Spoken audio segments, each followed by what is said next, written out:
Perkembangan kepribadian. Jung percaya bahwa kepribadian berkembang melalui serangkaian tahap yang berujung pada sebuah keutuhan pribadi atau realisasi diri.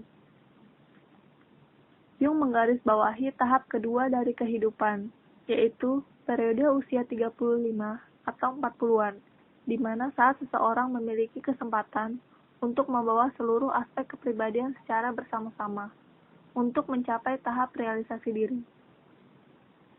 Dalam tahap perkembangan, Jung mengkategorikan perkembangan menjadi 4 periode utama, yaitu masa kanak-kanak, masa muda, masa pertengahan atau paruh baya, dan masa tua atau lanjut usia.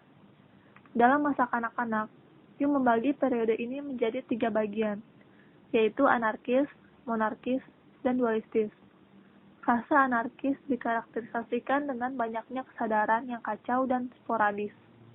Pengalaman pada fase anarkis terkadang masuk ke kesadaran sebagai gambaran yang primitif, yang tidak mampu digambarkan secara akurat.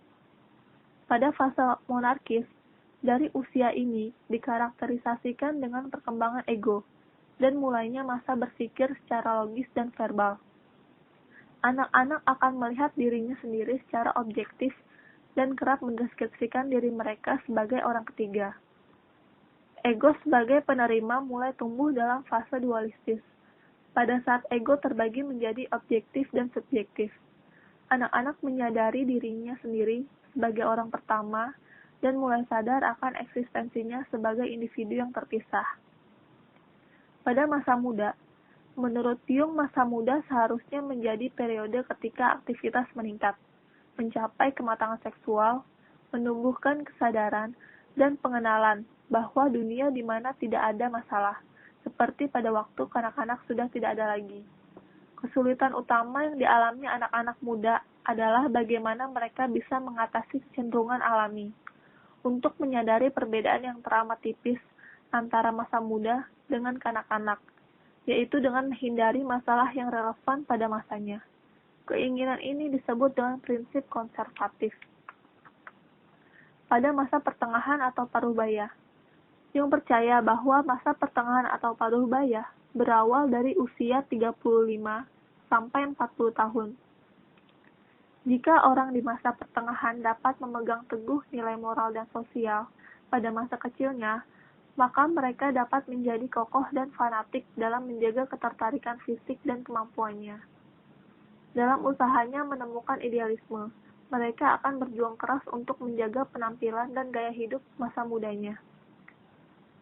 Yang terakhir, masa tua. Pada saat masa tua atau lanjut usia menjelang, orang akan mengalami penurunan kesadaran.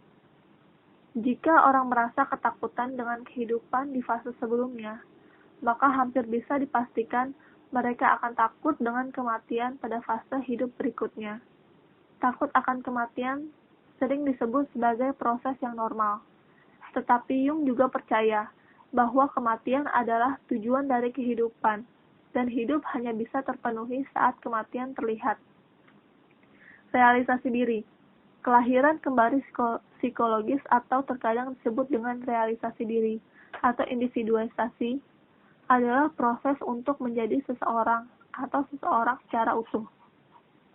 Psikologi analitis sesungguhnya adalah psikologi kebalikan dan realisasi diri, merupakan sebuah proses penyatuan kedua kutub menjadi sebuah individu yang homogen. Proses ini berarti seseorang memiliki seluruh komponen psikologis yang berfungsi dalam satu kesatuan, tanpa melemahkan proses kemampuan psikis. Orang yang telah melewati proses ini telah mencapai realisasi diri, meminimalkan persona mereka, mengenali anima dan animusnya, serta telah mencapai keseimbangan antara introversi dan ekstraversi. Orang yang mencapai realisasi diri mampu menempatkan dirinya di dunia eksternal dan internalnya.